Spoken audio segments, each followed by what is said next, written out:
Isang caliber 38 revolver, bala at granada ang nasabat sa dalawang lalaking sospek matapos ang isinagawang oplansita ng San Miguel Municipal Police Station sa Bulacan. Patrolwoman Cristalin Javier sa report. Ito ang dalawang individual matapos makumpiskahan ng baril, bala at granada sa isinagawang oplansita ng mga tauhan ng San Miguel Municipal Police Station dakong alas 2 ng madaling araw sa barangay San Agustin, San Miguel, Bulacan. Kinilala ni Police Lieutenant Colonel Muhammad Tauf Abduhalim, Acting Chief of Police ng naturang istasyon, ang dalawang lalaki na 24 anyos at 21 anyos na pawang residente ng Baliwag, Bulacan. Ayon sa ulat, pinatigil ng otoridad ang dalawang suspect na sakay ng motorsiklo matapos mapansin na wala silang suot na helmet.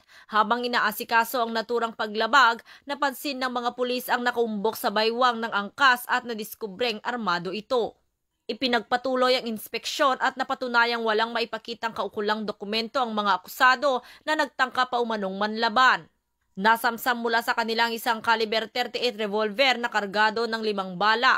Samantala, nakumpiska naman mula sa driver ng motorsiklo ang isang granada na nakatago sa dala nitong body bag.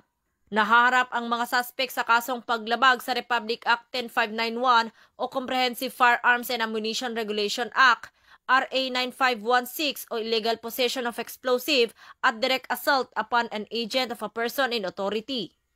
Patuloy ang Bulacan PNP sa pamumuno ni Police Colonel Angel L. Garciliano, Provincial Director ng Bulacan Police Provincial Office, sa pagpapatupad ng mas pinaigting na kampanya laban sa kriminalidad upang matiyak ang seguridad at kapayapaan ng bawat mamamayan sa kanilang nasasakupan.